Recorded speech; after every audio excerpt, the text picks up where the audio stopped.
So I'm Leslie. And I'm Lisa. And we Yeah. we are here to talk about how to create a friends group. She did a very nice Vanna White, didn't she? Yes. So forming a friends group and sustaining it through the life cycle of your organization requires an assortment of skills necessary to create and nurture a successful partnership model. And this workshop explores the life cycle of a friends group from startup through growth and maturity. And what's lovely is that what you have here is a mature organization. Point to me when she says mature. A mature organization and a very new organization. And I would say where the Friends of Jockey Hollow are in this scheme of things is right about here. So we are brand new. They are over in the growth area. In the growth area, being about 2 years old. Next slide. Wait. Oh, can I mention too? Of course. That, so we're both here. She's going to introduce her organization, which is Friends of Jockey Hollow, which is very young. And that's why they're in the growth cycle. And I'm going to be talking a little bit about Friends of Hopewell Valley Open Space, which was formed in 1987. So we are mature.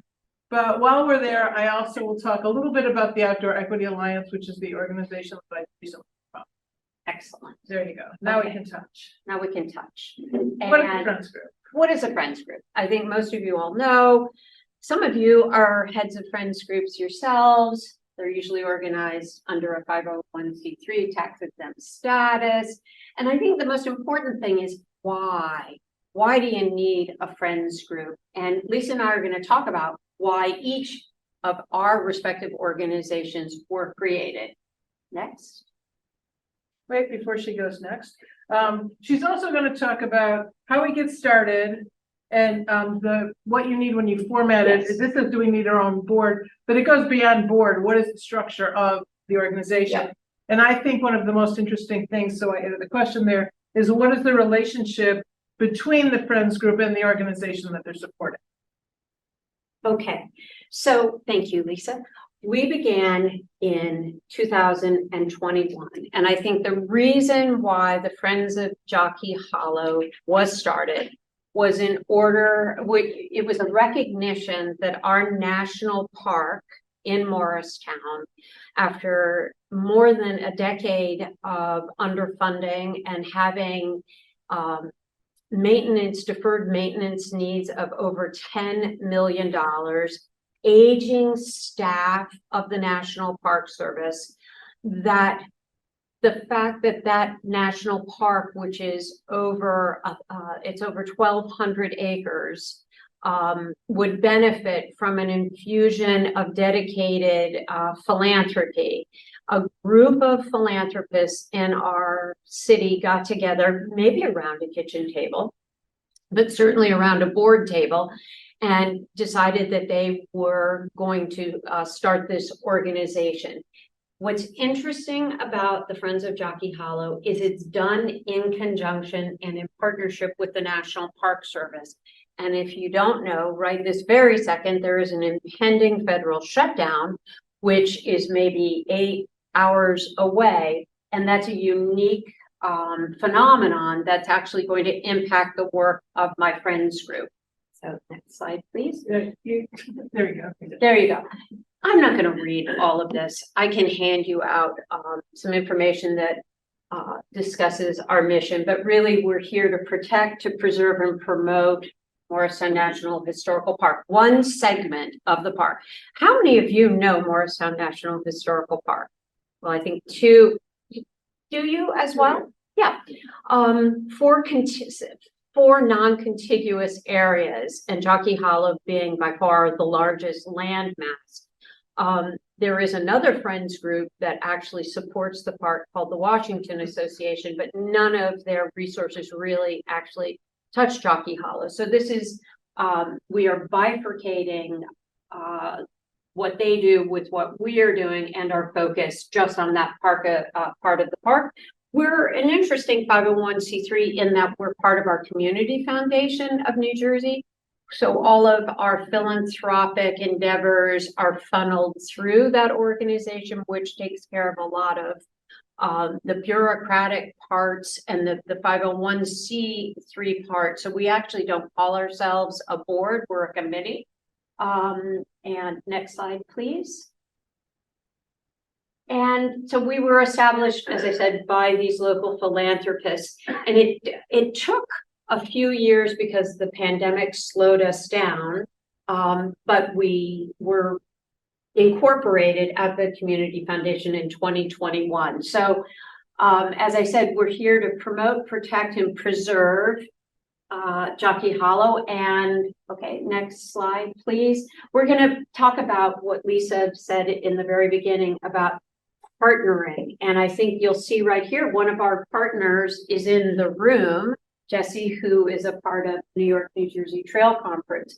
But the number one partner that we have is the National Park Service, which is that logo right there. And we have become their philanthropic partners. So we have legally become their funding arm for the work that we're going to do. We work with the Washington Rochambeau Revolutionary Association, which is another part of the National Park Service. We are part of the Crossroads of the American Revolution, which some of you know about, which is a national national historic area that looks at about 1/3 of the state of New Jersey and tries to reinforce the interconnectivity of all that happened throughout the American Revolution in New Jersey. So if you go to Trenton, you'll learn more about what happened in Princeton and then what happened in Morristown.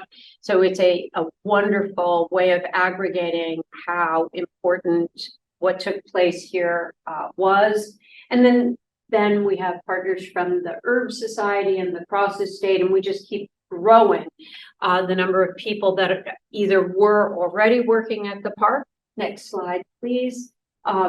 This is just the history about how important Morristown National Historical Park is, because we were home to not one, but two, but three winter encampments during the American Revolution, by far more than any other state. Next slide, please. And then here we talk about some of the work that we've already undertaken. As a brand new organization, we felt the most important thing to do initially was to get out and do something. We want to involve our community, but they don't even know who we are yet as a new organization. So we thought to be demonstrative and immediately use some of our resources to undertake some trail work, which we've got Jesse, whose logo is right there. These folks who are the local caretakers of our 27 miles of trails, they needed water dams and puncheons and what's another water dams, puncheons, and water bars. Yes, water bars, to improve accessibility to many areas of our park, because we're seeing environmental damage because of runoff and degradation throughout the park, because it's really a basin. And so we purchased the lumber. So they do the work, we purchase the lumber. Great partnership. We've got much more work to do, but a lot of this work was stymied because they didn't have the funding necessary. Next slide, please. Here's another fabulous project. This was a $33,000 custom fence that was put around the Wick Garden. These folks at the Wick Garden just produced over, I think, 3,000 pounds of vegetables that are donated to our interfaith food pantry, but the fence was falling apart. And what makes our work sort of interesting is because it was a burial ground for, many people died at Jockey Hollow. There were artifacts that are in the ground, and we are not allowed to go 6 inches into our earth without doing remediation and archaeological investigations. So it was a fence, but it was a custom fence with all the bells and whistles. And because we don't use pesticides or preservatives or chemicals, we had to outsource even the wood that was used. So we're very proud of that. Next slide, please. We're going to update our comfort station. The park, as many of you know, if you've been there, a lot of our buildings were put in during the bicentennial. And so these buildings are 50 years old and they are not ADA accessible. And one of the most visited place within our park are our comfort stations. And so we're going to put new roofs, more native plants in, make it accessible, new doors. It's a little more complicated than an average renovation with new sinks and what have you. So we're very excited about that. And then this is one of our most important future projects. We know that there was a mutiny at Jockey Hollow, and it's very difficult to access one of the redoubts that is up on a very high plateau within the park. And so working again with our friends from the New York, New Jersey Trail Conference, we are looking at how to create a lollipop 1.2 mile trail throughout the park that it's almost impenetrable right now. You can't even get up there.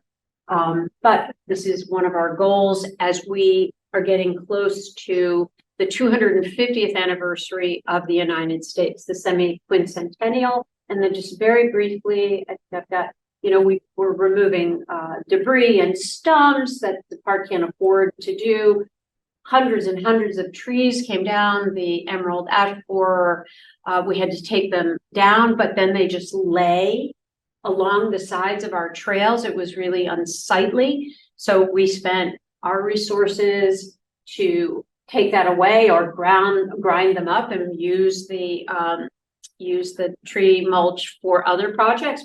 But then one of the interesting things is we were left with a lot of stumps.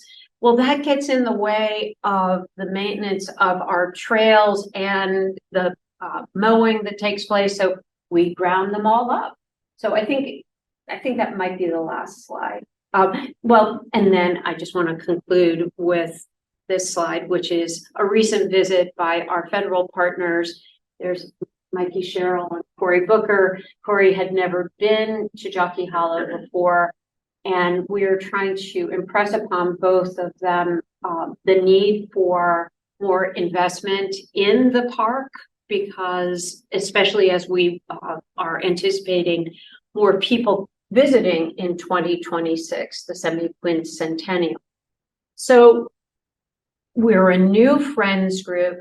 We're filled with lots of ambitious ideas, but we also have to make sure that we don't have too much mission creep, that we are working and communicating with our partners, and that we at some point create a strategic plan to help us grow and mature into an organization like my partner here today. So thank you. So I'm the old and mature group. And Phobos was founded in 1987. And we were founded, basically, the very first project we ever did was they were planning on building a road that went straight through Hopewell Valley. And it might not surprise you, but people in Hopewell Valley really didn't like that idea. And there was an old beech forest that they were going to have to knock down the trees from, because that's where the road was supposed to go. So a group of people got together around their kitchen table and said, what can we do to stop this? And it took them about 10 years and they stopped it. And that was it's the opposite of precursor, postcursor. Yeah. To previous people who lived there who stopped I-95 being built there. So Hopewell is sort of a famous place, or I can say infamous place, because for the people who are cursing because they wanted a nice quick way to go from Philly to New York, we're the reason why there's not a nice quick way to go from Philly to New York, because the whole 95 has to come up and around because we let it. When I say we, this was before my time, so I'm not responsible. But that was how it started, and there was going to be something called the Pennington bypass And that stopped, and it's now owned by Mercer County Parks, and it's called the Curtis Lake Woods. Shortly after that, Trap Rock, who did a lot, hence the name Trap Rock, of digging and building rock and that sort of thing. They wanted to take down an area. At the time, it was known as Cooser Mountain, and Cooser Mountain is now known as Baldpate Mountain, and the area on Baldpate is now known as the Ted Stiles Preserve at Baldpate Mountain. And the way it got that name is Ted Stiles was our president, and he led a 10-year fight to stop the development of Baldpate Mountain, and that's how we had Baldpate Mountain. So the moral of the story was Phobos was founded doing public land preservation. And when Ted was there, it was all about just this area here, public land preservation. As if there was any theme that came out of all of today's presentations, it's that land stewardship and land maintenance are extremely, extremely important. When Ted died about 15 years ago, our board had the foresight to say, you know what? It's nice that we own all this land, but land stewardship and land maintenance is really important. So they started something, I renamed it years later, but it was called PLSP, the Private Land Stewardship Program. And at that time, we were doing maintenance on our own preserves, building huge fences like you talked about, deer exclosures, in order to do stuff. But we kind of said, you know, if 30% of the land in New Jersey is public land, and that needs to be maintained, if we want to have an impact on climate change and everything else, someone's going to have to address the other 70%. And most of the different land preservation or land trusts out there are only focusing on their own land. So we said, you know what, let's do a little bit more than that. And at the time, I believe Ms. Landau and Mike Van Cleef, who was our stewardship director, they had this idea called the Central New Jersey Invasive Species Strike Team. And it started, wasn't you? No. Oh, I thought it was you. Mike, that was before our time. Oh, I thought you guys took that over. Wait, you didn't do that at Duke? No. Oh, okay, I thought it was you. Okay, John never has mind. a bigger reputation. I take it back. But anyway, so what we ended up doing was we started in Hopewell Valley. We did conservation in Hopewell Valley. Well, let's go back twice. Yeah. Or not. There you go. Or not. And so what you'll see here is Hopewell Valley Land Preservation, Hopewell Valley Land Stewardship. We started doing invasive species throughout the state. And then most recently, I co-founded the Outdoor Equity Alliance, which you heard from one of our staff members at your plenary session today, which was Renata Barnes. So we kind of went into a bunch of different areas. And actually, I am going to go over here. And this kind of, we started by showing you what the nonprofit life cycle looked like. And our Outdoor Equity Alliance is in startup mode, but soon the OEA is going to spin off next quarter and become its own independent organization.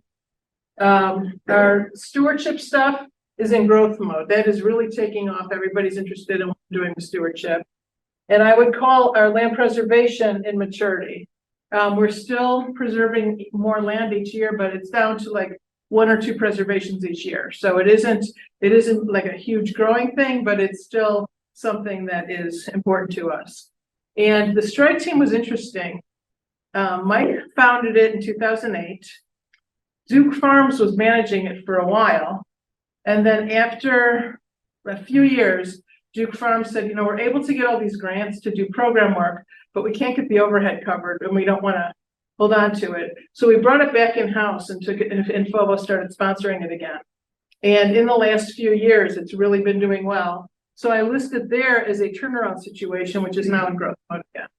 So that's kind of. You had me scared when it was a turnaround. Yeah, well, it was, I mean, it was declining big time. That was the reason they gave it back to us.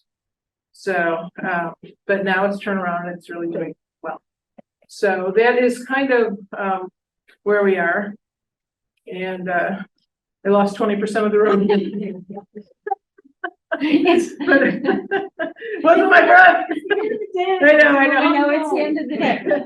But anyway, And now that he left, we're actually getting into the most interesting part, which is where Leslie and I will talk to you about the reasons that you came here today, of what we can help you do if you're either trying to start your own Friends organization or trying to support a Friends organization. We were just giving you the background on what we had. I mentioned here, Phobos itself, we just did our new strategic plan for 2024 to 2026. When I founded the Outdoor Equity Alliance, we did a strategic plan from 2021 to 2023. And the goal was by 2023 to be able to roll it out as its own independent organization, which is going to happen. And now they're in the process of doing new strategic planning for what you do as a independent organization who is no longer fiscally sponsored by Phobos. The reason I made this slide as I did is because I think the single most important piece of any organization, whether it's a startup, whether it's a turnaround, whether it is in growth or mature mode, is right here, collaborators and partners. What has made us successful in everything that we've done is having partnerships, because the truth is nobody has enough money for what they want to do. So the only way that anybody can accomplish anything, to get anything done, is by making sure that you have partners who you can support. What we have found is we're good at some things, our partners are good at some things, and if we can support our partners and lift them up, then we can get more done. And if they support us, then that's another way that we can kind of get more done. So what we're finding is, you'll notice I called it the Outdoor Equity Alliance. And if you look at the picture over there, the way the organization was founded, it wasn't even an organization. I reached out to a guy by the name of Aaron Watson. He is the head of parks for Mercer County. And I said to Aaron, you know what I've noticed is anytime I go anywhere in Hopewell and I look at our public lands, the only people I'm seeing are white. Is there anything that we can do to get a little bit more diversity on the land and have everybody use it? He said, you know what, Lisa, I'm seeing the same thing. I said, well, if you're seeing that and I'm seeing that, then maybe what we need to do is reach out and see if everyone's seeing that. And we got a group of different organizations together, a group of education people together, municipality leaders together, organizational business leaders together, got them all around a table and said, is this what we're saying? And that was in 2018. So people didn't even, it wasn't in anybody's visibility yet. And then we started talking about it, and we spoke about it for a couple of years. And I would say with the advent of the stuff that happened with George Floyd, all of a sudden that raised in visibility. So it was something I observed years ago. And now everyone else caught up and said, no, we're seeing it too. We said, okay. And that was the start of the Outdoor Equity Alliance. It used to just be a group of us talking about what we can do together to solve it. And then it became its own organization. And the foundation of that organization is that we have different partner groups, and our advisors are what make that group so strong. I mentioned that to me, the secret behind any organization is that you have partners who build each other up. That's the whole idea behind the OEA, is that if there's an organization who said, you know what, we want to have an equitable program, but we don't even know where to start. We're out in the suburbs and we don't even know what to do. We say, okay, why don't you partner with us? And maybe we can help you learn some best practices. Maybe we can introduce you to people who can also help what you're trying to do. So the idea was to really start a network, which is why it's called the Outdoor Equity Alliance, because the strength is in the numbers of the alliance members. And that's how it kind of is different from other types of organizations. So does that all make sense? Woohoo! Okay. Okay. That's where I am.